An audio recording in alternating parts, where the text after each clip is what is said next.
Lo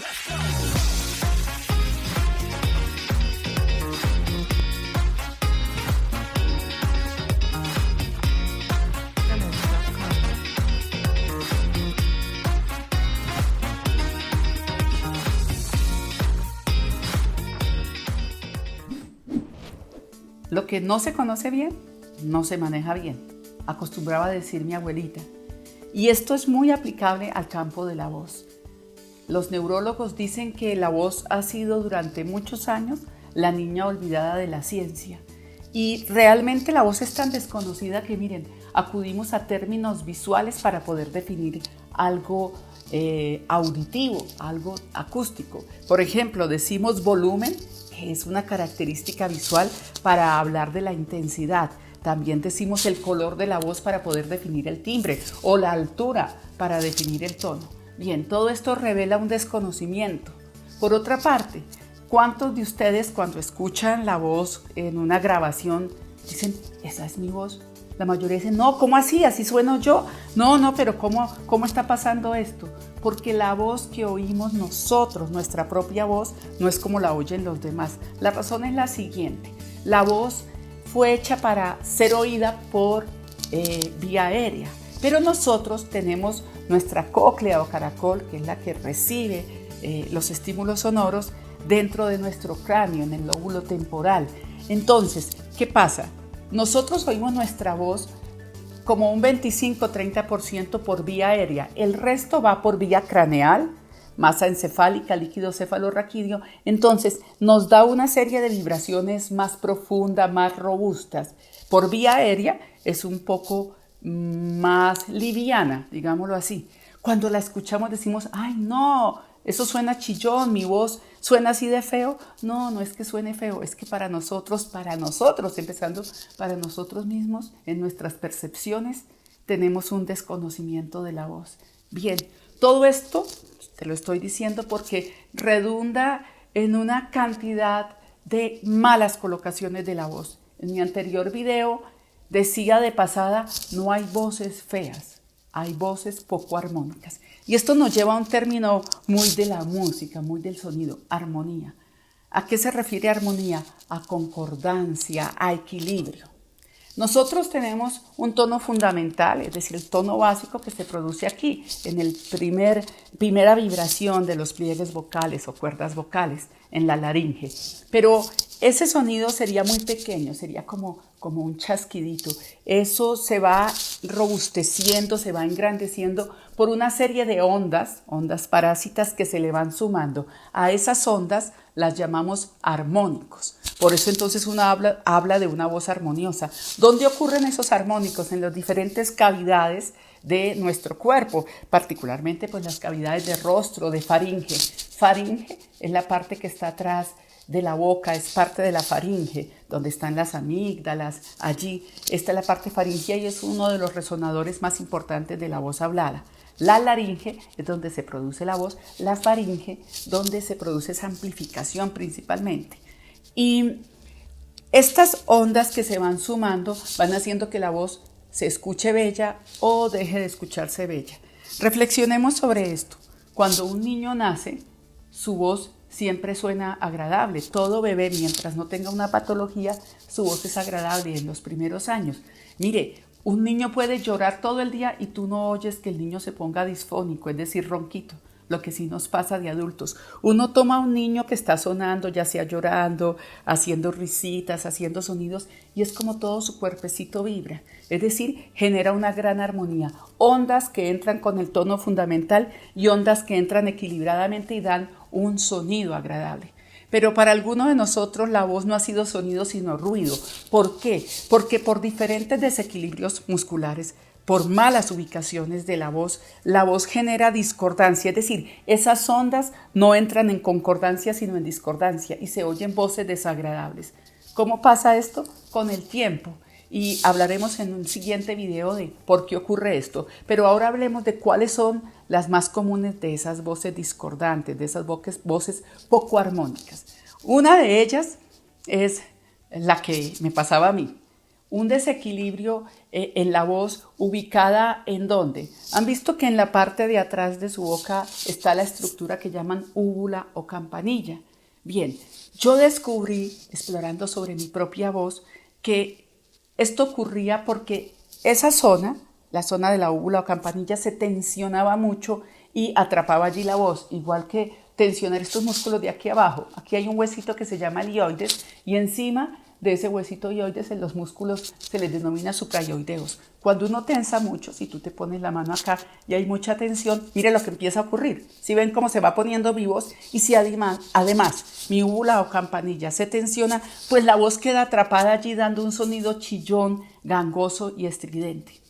Los fonoaudiólogos hemos sido entrenados en la clínica y así era como trabajábamos y por eso mi voz fue considerada irremediablemente fea. Cuando la persona tiene un sonido nasal.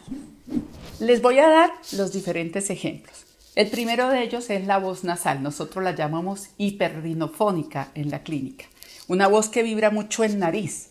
En el castellano solo hay 3 sonidos que vibran en la nariz. Todos estos espacios que tenemos principalmente en el rostro, en el pecho también vibran y robustecen la voz, dan esa armonía de la que hablábamos. Pero cuando vibran donde no deben vibrar, ahí empieza a producirse desarmonías. Hagan la siguiente prueba.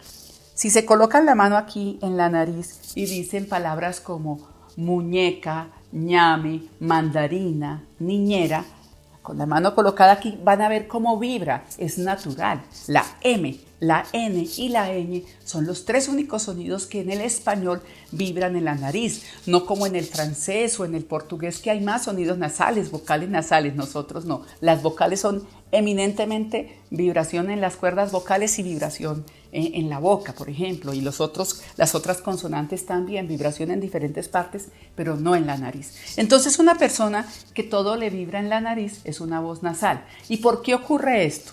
Tenemos atrás una estructura que la llamamos úvula o campanilla, clínicamente la llamamos velo del paladar. Esta estructura es maravillosa porque ella se levanta y se pega a esa parte de atrás. Esa parte de atrás se llama la faringe, ahí donde están las amígdalas y todo, es la faringe, la que nos duele cuando nos da esos estados de faringitis que nos duele al pasar. Ahí uno sabe que hay una faringitis. Entonces, ella se pega y genera un obstáculo para que el aire no suba a la nariz y todo el aire sale por la boca dando sonidos orales. Pero cuando esa úvula o campanilla está flojita, nosotros lo llamamos hipotonía, esa úvula o campanilla no se pega y entonces el sonido termina vibrando sin armonía en la nariz. Escuchen, ya no es niñera, ñame, mandarina, sino que es, por ejemplo, partido, pelota, imagino, pelota, y entonces la persona le suena todo en la nariz. Hola, buenos días.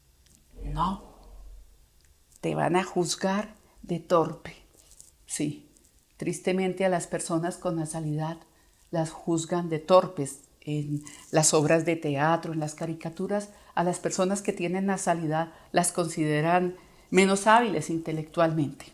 Ahí, ¿qué hacemos los fonoaudiólogos? Trabajar esa úvula o campanilla para que se fortalezca y para que tenga la posibilidad de levantarse y se acaba el problema. Pero ¿qué cuando la voz no es nasal pero suena como nasal? Ese era mi caso. Entonces decía, no, es que tu voz irremediablemente es fea. Me hacían las pruebas y yo misma me hacía las pruebas y no había nasalidad. A esas pruebas las llaman pruebas de Glatzer. Una serie de pruebas y no era nasal, pero sonaba como nasal. Y poco a poco fui recibiendo después que me retiré de la clínica personas que tenían la misma situación. La voz les sonaba nasal. Escuchen el ejemplo. Buenos días, ¿cómo estás? Miren que no suena acá, suena acá. Bien. Entonces uno oye a la persona que dice, buenos días, ¿cómo están todos? Y se aumenta la voz, tiembla y, hola, ¿qué tal? ¿Cómo están? Y entonces la voz suena acá. Ups, no se oye bien. En este caso, no había algo porque la úvula o campanilla no estaba floja.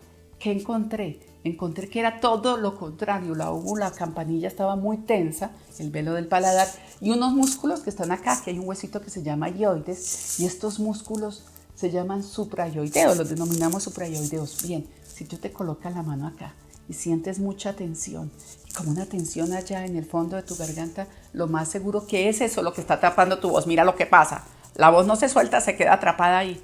Entonces lo que había que hacer era todo lo contrario, relajar mucho esa zona.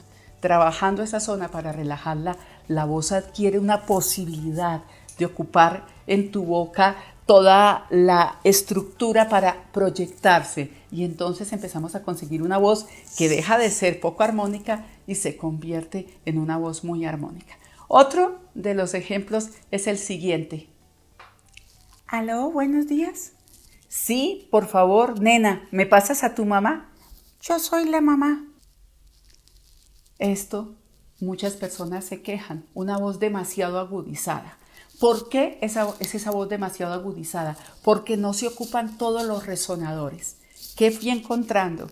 Que una de las maneras de trabajar esta voz es ecualizándola. Sí, así como lo oyes. ¿Y saben dónde está ese ecualizador? En el pecho.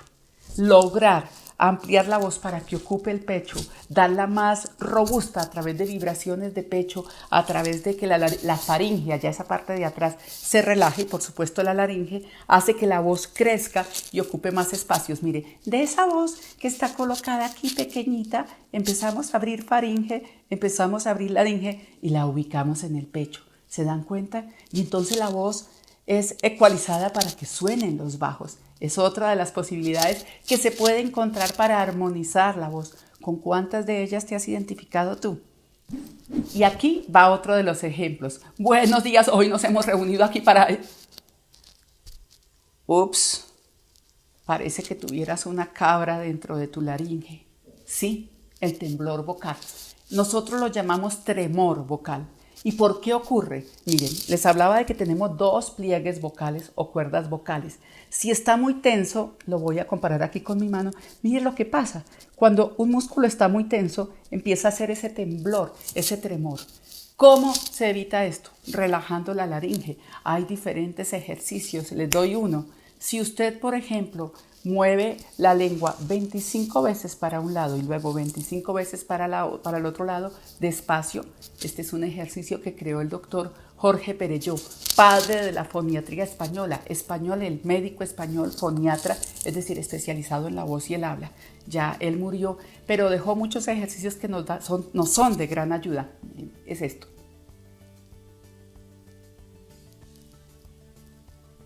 Despacito, recorriendo por entre labios y dientes, como cuando uno se limpia los dientes, si se untó de caramelo. Despacito para un lado y luego 25 veces para el otro lado. Siempre busco que se sobrepasen las 21 repeticiones para que el músculo se refuerce y mejore su calidad. Y pues se ha de ser despacio. Este ejercicio hace que los pliegues vocales, y en otro momento les explicaré cómo ocurre esto, pero hace que los pliegues vocales se relajen. Y adiós a esa voz de cabra. Buenos días, nos hemos reunido aquí para mirar las posibilidades de cómo podríamos mejorar nuestros ingresos que han ido en detrimento últimamente. ¿Quiere un vasito de agua? Bien, esto la gente lo llama el nudo en la garganta. Siento que el aire no me pasa, que se me ahoga la voz, que se me estrecha. Y el cerebro en su momento dice no está pasando oxígeno, porque la laringe ante todo es un órgano para la respiración. Y entonces viene un reflejo, es decir, no lo puedo controlar, que se llama báscula laringea. Consiste en que paso saliva, pero paso saliva interrumpiendo la frase. ¿Cómo están? Vengo a proponerles algo. Y el público te siente nervioso, te siente ahogado, y además el público empieza a hacer porque siente que también a ellos se les ahoga la laringe y uno se siente, uy, estoy exhibido, no estoy teniendo control sobre el público. El ejercicio que les proponía antes también les ayuda y también ayuda a bostezar manteniendo la punta de la lengua pegadita a los dientes inferiores para que se abra toda esta estructura. En un bostezo, inténtenlo, no es tan fácil al principio, bostezar manteniendo la lengua pegadita a estos dientes inferiores.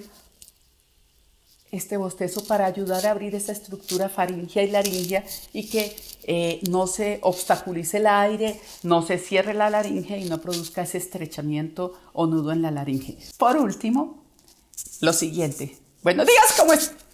Ups. échele maíz al gallo, le dicen aquí a uno en Colombia, porque le sale el corral de gallitos, es decir, ese brinco que hace la laringe. ¿Por qué ocurre? La laringe tiene un esqueleto cartilaginoso, es hecha de cartílago. El mayor cartílago de ellos está aquí, más evidente en los hombres, por característica sexual secundaria que se llama el cartílago tiroides. Justamente sobre él está la glándula tiroides. Bien, dentro de ese cartílago que tiene forma de libro abierto con el lomo hacia adelante, dentro de ese cartílago allí, en la puntita de ese cartílago que se asoma con mayor evidencia en los hombres, ahí están los dos pliegues vocales. Como son 9 cartílagos, están muy sometidos a la fuerza que hagan los huesos. Por ejemplo, cuando recojo la nuca y levanto el mentón, miren cómo se ahoga mi voz, porque esas vértebras están empujando la laringe. Y si además estos músculos, especialmente este de aquí, esternocleidomastoideo, cuando están muy tensos, hacen que toda la laringe se contraiga y ese cartílago da un brinco. Ese brinco es llamado clínicamente quiebre de tono, popularmente gallito, y nos hace sentir muy mal. Todos los ejercicios que ayuden a relajar, masajes, ejercicios de estiramiento en esta zona nos van a ayudar muchísimo en la corrección del gallito. Bien, espero que con estas orientaciones empieces a encontrar cómo la voz sí puede lograr armonía si se sabe qué es lo que está pasando. De nuevo repito, lo que se conoce bien, se maneja bien.